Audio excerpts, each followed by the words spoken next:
ತಾಲೂಕಿನ ಸಿಂಗರಾಜಪುರ ಗ್ರಾಮದ ಕೆರೆಗೆ ಬಿದ್ದು ಪ್ಯಾರಾಮೆಡಿಕಲ್ ಸೈನ್ಸ್ ವಿದ್ಯಾರ್ಥಿನಿ ಆತ್ಮಹತ್ಯೆ ಮಾಡಿಕೊಂಡಿರುವ ಘಟನೆ ಗುರುವಾರ ಮಧ್ಯಾಹ್ನ ನಡೆದಿದೆ.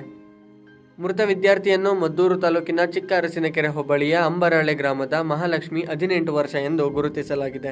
ಈಕೆ ರಾಮನಗರದ ಪ್ಯಾರಾಮೆಡಿಕಲ್ ಸೈನ್ಸ್ ಕಾಲೇಜಿನ ವಿದ್ಯಾರ್ಥಿಯಾಗಿದ್ದು, ಚನ್ನಪಟ್ಟಣದಿಂದ ಕೆಎಸ್ಆರ್ಟಿಸಿ ಬಸ್ನಲ್ಲಿ ಸಿಂಗರಾಜಪುರಕ್ಕೆ ಬಂದ ವಿದ್ಯಾರ್ಥಿನಿ ಕಾಲೇಜಿನ ಗುರುತಿನ ಚೀಟಿ, ಬ್ಯಾಗ್ ಮತ್ತು ಚಪ್ಪಲಿಗಳನ್ನು ಕೆರೆಯ ದಡದ ಮೇಲೆ ಇಟ್ಟು ಕೆರೆಗೆ ಹಾರಿ ಆತ್ಮಹತ್ಯೆ ಮಾಡಿಕೊಂಡಿದ್ದಾಳೆ ಎಂದು ತಿಳಿದು ಬಂದಿದೆ. ಮಾಹಿತಿ ತಿಳಿದು ಸ್ಥಳಕ್ಕೆ ಆಗಮಿಸಿದ ಅಕ್ಕೂರು ಪೊಲೀಸರು ವಿದ್ಯಾರ್ಥಿನಿಯ ಕಾಲೇಜು ಐಡಿ ಕಾರ್ಡ್ನ ಮಾಹಿತಿ ಮೇರೆಗೆ ಪೋಷಕರನ್ನು ಕರೆದು ಪ್ರಕರಣ ದಾಖಲಿಸಿಕೊಂಡಿದ್ದಾರೆ.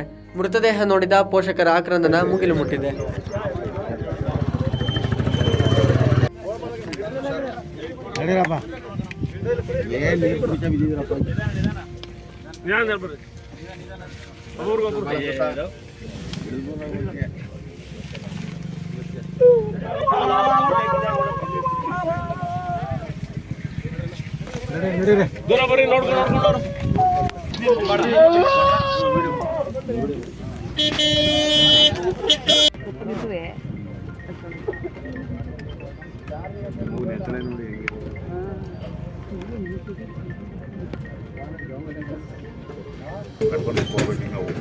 ಅವಶ್ಯಕತೆ ಇರಲ್ಲ.